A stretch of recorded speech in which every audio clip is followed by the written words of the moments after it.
السلام علیکم ورحمۃ اللہ نحمدہ ونصلی علی رسولہ الکریم اما بعد فاعوذ باللہ من الشیطان الرجیم بسم اللہ الرحمن الرحیم رب اشرح لی صدری ویسر لی امری واحلل عقدۃ من لسانی یفقہوا قولی۔ جنت کا بیان ہم پڑھ رہے تھے اور محمد اقبال کیلانی کی کتاب ہے۔ آج صفحہ نمبر 46 سے کرنا ہے اور آج ٹاپک ہے اثبات وجود الجنتی، جنت کی موجودگی کا ثبوت۔ تو مطلب یہ کہ اگر کوئی آپ سے پوچھے کہ آپ کو کیسے پتا کہ جنت دوزخ ہے اور یہ برحق ہے، تو ہم پھر دلیل لائیں گے نا، اور دلیل قرآن و سنت سے پیش کریں گے۔ تو یہاں پر ہم دیکھتے ہیں کہ مسئلہ بتایا گیا ہے، یعنی مسئلے کا مطلب یعنی کوئی پرابلم نہیں، یعنی کہ مطلب کہ سوال کیا جائے اگر آپ سے کوئی کہے کہ جنت کی موجودگی کا ثبوت کیا ہے، تو پھر آپ اس کو احادیث پیش کر سکتے ہیں۔ تو پہلی حدیث جو ہے وہ مسلم کی روایت ہے، تو ہم پڑھتے ہیں۔ ٹاپک ہے یعنی جو سوال ہے، مسئلہ نمبر 1، رمضان میں جنت کے دروازے کھول دیے جاتے ہیں۔ حدیث ہے ان ابی ہریرہ رضی اللہ عنہ ان رسول اللہ صلی اللہ علیہ وسلم قال اذا جاء رمضان فتحت ابواب الجنت وغلقت ابواب النار وصفدت الشیاطین، رواہ مسلم۔ حضرت ابو ہریرہ رضی اللہ عنہ سے روایت ہے کہ رسول اللہ صلی اللہ علیہ وسلم نے فرمایا، جب رمضان آتا ہے تو جنت کے دروازے کھول دیے جاتے ہیں اور جہنم کے دروازے بند کر دیے جاتے ہیں اور شیاطین زنجیروں میں جکڑ دیے جاتے ہیں۔ اسے مسلم نے روایت کیا ہے، ٹھیک ہے۔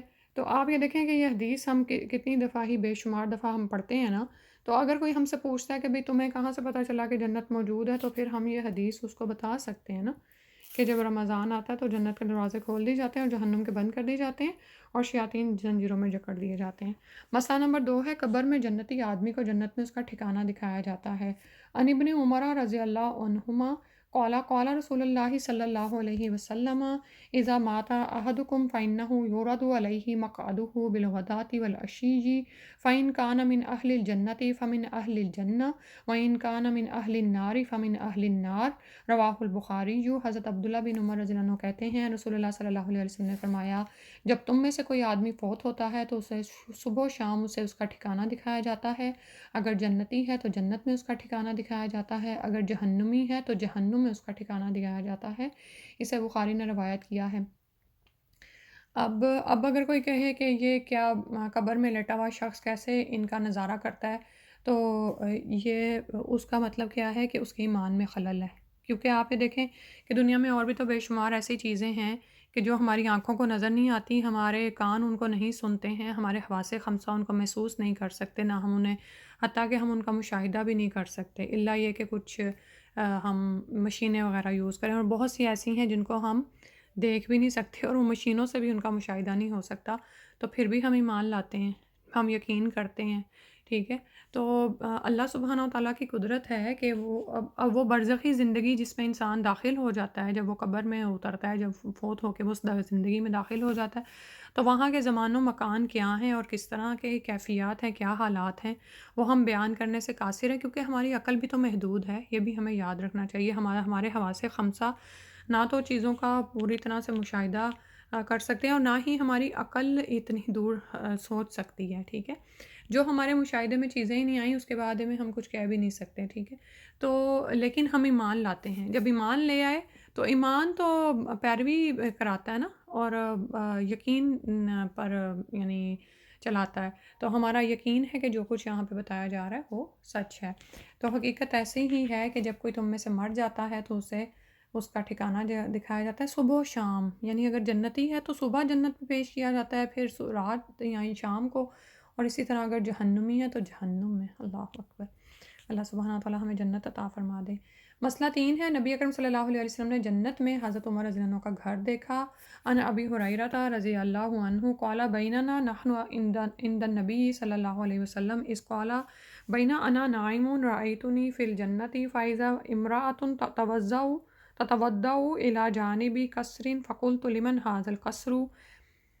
حضرت ابو ہریرہ رضی اللہ عنہ کہتے ہیں ہم نبی اکرم صلی اللہ علیہ وسلم کی خدمت میں حاضر تھے، آپ صلی اللہ علیہ وسلم نے ارشاد فرمایا، میں سو رہا تھا کہ میں نے اپنے آپ کو جنت میں پایا، میں نے محل کے ایک محل کے اندر کونے میں ایک عورت کو وضو کرتے دیکھا، تو پوچھا یہ محل کس کا ہے؟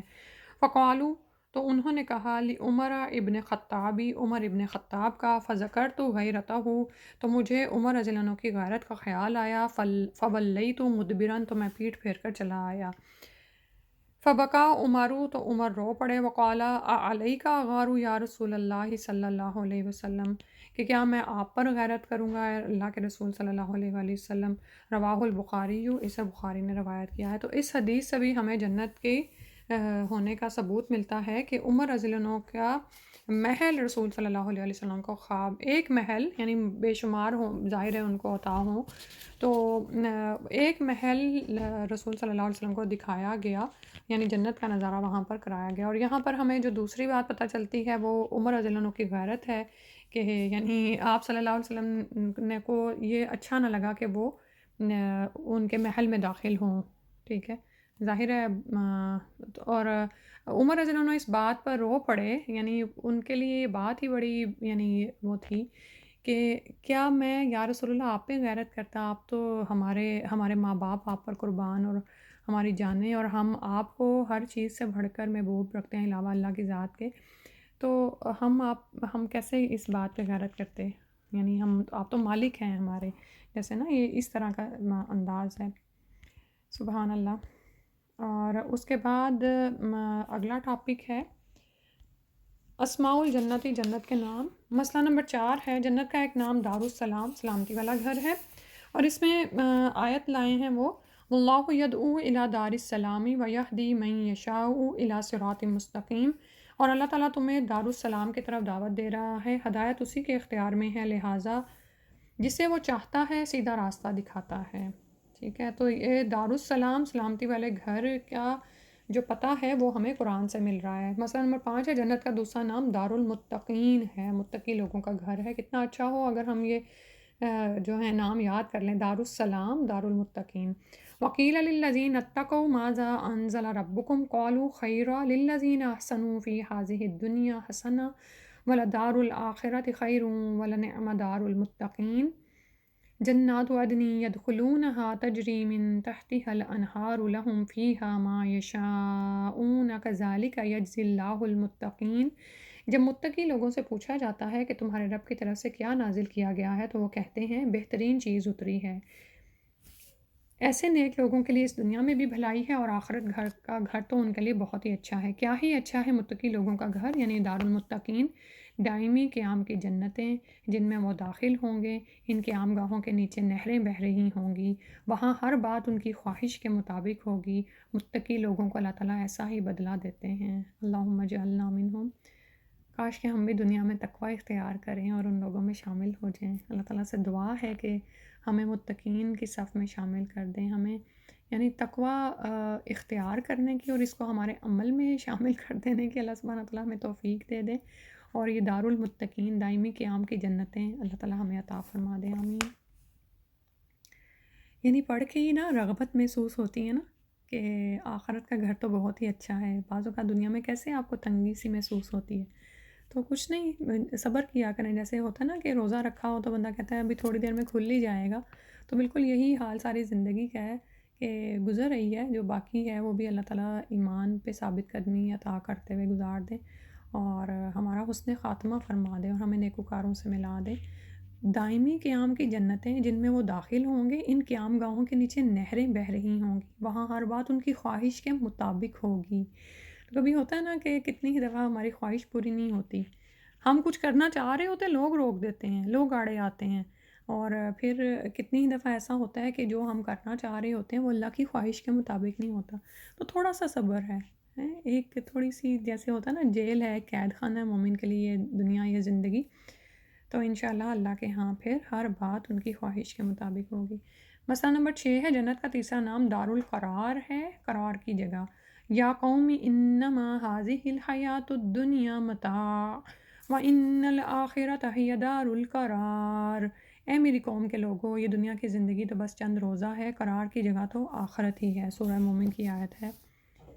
تو اس میں بھی یہ مرد مومن اپنی قوم کے لوگوں کو کیا بتا رہا ہے کہ زندگی تو بس چند روزہ ہے۔ یہ کتنا اہم یعنی پوائنٹ ہے ہم بار بار اس کو بولتے ہیں کہ زندگی تو بس چند روزہ ہے. قرار پکڑنے کی جگہ تو آخرت ہے. ہم دنیا میں قرار پکڑے ہوئے ہیں. ویسے اگر ہم ہوش و حواس سے دیکھیں تو آخرت کا خیال کم ہی آتا ہے. دن کے 24 گھنٹوں میں کم ہی ایسا ہوتا ہے کہ ہم متوجہ ہو رہے ہوتے ہیں. تو ایسا لگتا ہے یہ دنیا ہی قرارگاہ ہے نا. تو لیکن پھر جب دن چڑھتا ہے اس کے بعد چڑھتے چڑھتے پھر وہ ایک دم سے اترتا ہے، شام ہونا شروع ہو جاتی ہے نا. تو ایسے لگتا ہے جیسے وقت ہاتھ سے سلپ ہو گیا اور کچھ بھی نہیں کیا سارے دن میں. تو خود کو بہت تھام کے انشاءاللہ رکھنا ہے، کیونکہ ہاتھ کا میل ہی لگتا ہے نا، وقت گزرتا چلا جاتا ہے. تو کیوں نہ وہ لمحات جن سے ہم آخرت کو کمائیں ان کو ہم تھام لیں، ٹھیک ہے، اور ان کو ادھر ادھر ضائع نہ ہونے دیں. کیونکہ یہ دنیا قرارگاہ نہیں ہے. قرارگاہ آرام کی جگہ وہ ہے. اور جیسے ہوتا ہے نا کہ جب ہم دنیا میں صدقہ کرنے لگتے ہیں تو ہم بعض اوقات جو غیر ضروری چیزیں ہوتی ہیں نا، جن سے ہم نعوذ باللہ گھر صاف کرنا چاہ رہے ہوتے ہیں کہ یہ نکل جائے تو گھر ذرا سیٹل ہو جائے، وہ ہم اللہ کی راہ میں دے رہے ہوتے ہیں. یعنی ہم اپنی قرارگاہ کے لیے وہ چیزیں نکال رہے ہوتے ہیں جو یعنی ہمیں اتنی محبوب نہیں ہوتی. اور اللہ تعالیٰ نے کیا فرمایا اس چوتھے پارے کا آغاز ہی، لن تنالوا البر حتی تنفقوا مما تحبون، کہ تم نیکی کو ہرگز نہیں پہنچ سکتے یہاں تک کہ تم وہ خرچ کرو جس سے تم محبت کرتے ہو. ٹھیک ہے، یعنی آخرت میں وہ چیز، آخرت کے لیے وہ چیز خرچ کر دو. تو دیکھو نا، قرارگاہ تو وہ ہے نا، ہمیشہ کا گھر تو وہ ہے، تو وہاں کے بینک میں وہ جمع ہو جائے گی. ہم الٹا کر رہے ہوتے ہیں، اچھی اچھی چیزوں کو سین کے سنبھال کے رکھتے ہیں. ٹھیک ہے، تو اور وہاں کے لیے ہم بس جو بھی ردی فضول مال ہے وہ نکال دیتے ہیں الا ماشاء اللہ.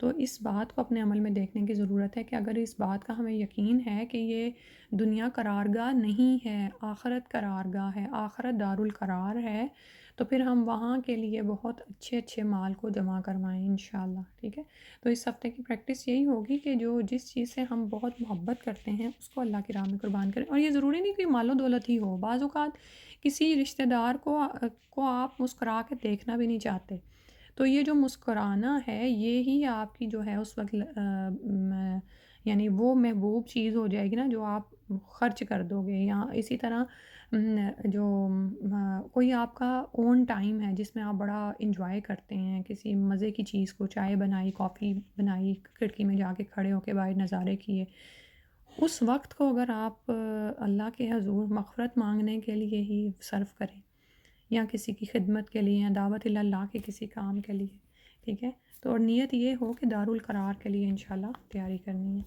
پھر اس کے بعد ہے جنت کا چوتھا نام مقام امین ہے، امن کی جگہ ہے. ان المتقین فی مقام امین فی جنات و عیون، سورہ دخان کی آیت ہے. بے شک متقی لوگ امن کی جگہ میں ہوں گے، باغوں اور چشموں میں رہیں گے. سبحان اللہ، امن کی جگہ، کوئی شور شرابہ، کوئی ہنگامہ، کوئی خوف نہیں ہے. اور پھر یہ کہ باغات اور چشموں میں رہیں گے، اور پھر یہ کہ ہمیشہ کے لیے ہیں یہ سب کچھ. ٹھیک ہے، پھر اس کے بعد جنت کو دارالآخرہ، آخرت کا گھر بھی کہا گیا ہے. وَلَدَارُ الْآخِرَةِ خَيْرٌ لِّلَّذِينَ اتَّقَوْا أَفَلَا تَعْقِلُونَ، آخرت کا گھر ہی بہتر ہے ان لوگوں کے لیے جنہوں نے تقوی اختیار کیا. کیا تم لوگ عقل سے کام نہیں لیتے؟ یعنی عقل اور غور و فکر تو یہ ہے کہ انسان آخرت کے گھر کی تیاری کرے اور اس کے لیے یعنی اعمال کرے. ٹھیک ہے، تو یہ کس کے لیے؟ جنہوں نے تقوی اختیار کیا اور اپنی عقل کو اس راہ میں لگا دیا. ٹھیک ہے، جنت کو جنت النعیم، نعمتوں بھری جنتیں بھی کہا گیا ہے. والسابقون السابقون اولئک المقربون فی جنات النعیم، اور آگے والے تو آگے والے ہی ہیں، وہی تو مقرب لوگ ہیں، نعمت بھری جنتوں میں رہیں گے. سورہ واقعہ کی آیات 10 سے 12 تک ہیں. اللہم اجعلنا منہم، یہ آگے بڑھنے والے ہیں، نیکیاں آگے سے آگے کرنے والے ہوتے ہیں نا. کچھ لوگ وہ ہر کام کو ایکسیلنس کے درجے پہ کرتے ہیں. ٹھیک ہے، اور وہی وہ ٹاپ پہ ہوتے ہیں نا، سیلیبریٹیز ہوتی ہیں آپ کی، اور ہر فیلڈ میں ہی آپ دیکھ لیں. تو کیوں نہ ہم یہ مقربین میں شامل ہو جائیں جو اللہ کے ہاں بالکل قریب والے لوگ ہیں. لیکن اس کے لیے کیا ہوگا؟ قربانیاں زیادہ کرنی پڑیں گی نا. آپ یہ دیکھیں کہ زندگی کے بھی کسی بھی فیلڈ میں مہارت حاصل کرنے کے لیے، ایکسیلنس کے درجے پر پہنچنے کے لیے لوگ کتنی محنت کرتے ہیں، مجاہدہ کرتے ہیں، خوب کوششیں کرتے ہیں نا. تو اور کچھ لوگوں کی عادت ہوتی ہے کہ وہ بس میڈیوکر ہی رہنا پسند کرتے ہیں کہ بس تھوڑا تھوڑا ہی کر لیں. ہر ایک کی اپنی طلب ہے نا. لیکن اگر آپ چاہتے ہیں کہ جنت کی ہمیشہ قیام گاہوں میں آپ وی آئی پیز ہوں تو پھر کام بھی اس طرح ہی بڑے کرنے پڑیں گے نا. ٹھیک ہے. تو جیسے دنیا میں کوئی کسی ایک جوہد میں لگ کر اٹموسٹ کوشش کرتا ہے، یہ کوششیں ہماری جنت کے اعلیٰ درجات کو حاصل کرنے کے لیے ہونی چاہیے. جنت کو جنات و عدن بھی کہا گیا ہے، سدا بہار جنتیں. اولئک لہم جنات عدن تجری من تحتہم الانہار یحلون فیہا من اساور من ذہب ویلبسون ثیابا خضرا من سندس واستبرق متکئین فیہا علی الارائک نعم الثواب وحسنت مرتفقا. اہل ایمان کے لیے سدا بہار جنتیں ہیں جن کے نیچے نہریں بہہ رہی ہوں گی. وہاں وہ سونے کے کنگن پہنائے جائیں گے اور سبز رنگ کے باریک ریشم اور اطلس اور دیبا کے کپڑے پہنیں گے اور اونچی مسندوں پر تکیے لگا کر بیٹھیں گے. بہترین اجر اور اعلیٰ درجہ کی جائے قیام. سورہ کہف کی آیت نمبر 31 ہے. یعنی کہ پڑھ کے سن کے ہی بہت زیادہ جیسے وہ ہوتا ہے نا رغبت آتی ہے کہ ہم کوششیں کریں. دیکھیں دنیا میں تو سونا بھی منع ہے مرد کو، ریشم بھی. ٹھیک ہے. تو اب لوگ کیا کرتے ہیں کہ لائک تھوڑی دیر کے لیے پہننا ہے پھر لے لیں گے سونے کی چیز، یا ریشم کی وہ مکس اینڈ میچ کر لیں گے سادے سوٹ میں. بھئی جو چیز منع ہے وہ منع ہے. ٹھیک ہے. خواہشیں وہاں کے لیے ہیں، وہ دارالقرار کی جگہ کے لیے ہیں. تو وہاں پہ ایمان والوں کے لیے جنہوں نے دنیا میں ہر اس کام سے کنارہ کشی اختیار کی جس میں اللہ تعالیٰ کی ناراضگی تھی، اور ہر اس کام کو کرنے کے لیے رغبت کی جس میں اللہ سبحانہ تعالیٰ کی رضا تھی، تو وہاں پر وہ جنتیں پالیں گے سدا بہار ہمیشہ رہنے والی. ان کے نیچے نہریں بہہ رہی ہوں گی، سونے کے کنگن پہنائے جائیں گے، سبز رنگ کے باریک ریشم اور اطلس اور دیبا کے کپڑے پہنیں گے. ٹھیک ہے. ریشم کی اقسام ہے، موٹا ریشم ہے، باریک، اور دنیا میں جیسے مختلف ہوتی ہیں نا، ویسے تو مثال ہی نہیں دی جا سکتی دنیا کی چیزوں کی جنت کے ساتھ.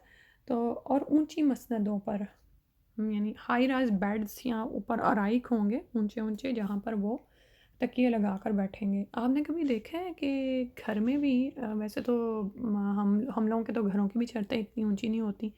اگر کبھی آپ کسی ایسی جگہ پہ گئے ہوں جہاں پر ہال نما کوئی چھت ہو بہت اونچی، اور وہاں پر کوئی ارائک ہو کوئی بہت اونچا جس پر آپ اسٹیئر چڑھ کے اوپر جائیں، تو وہاں پہ بیٹھنے کا ایک یعنی کہ شان ہی اور ہوتی ہے. یا کبھی آپ کو یہ تجربہ ہوا ہو کہ ایک چھوٹی سواری میں بیٹھنا اور ایک بڑی سواری میں بیٹھنا دو ڈیفرنٹ چیزیں ہوتی ہیں نا. تو سبحان اللہ وہ مسندوں پر تکیہ لگا کر بیٹھیں گے، اونچی مسندوں پر کہا گیا. ٹھیک ہے. اور بہترین اجر اور اعلیٰ درجہ کی جائے قیام. ہاں اللہ ہمیں بھی عطا فرما دے. آمین. اللہم انا نسألک الجنۃ الفردوس ونعوذ بک من النار. اللہم انا نسألک الجنۃ الفردوس ونعوذ بک من النار. اللہم انا نسألک الجنۃ الفردوس ونعوذ بک من النار. سبحانک اللہم وبحمدک نشہد ان لا الہ الا انت استغفرک واتوب الیک. السلام علیکم ورحمۃ اللہ.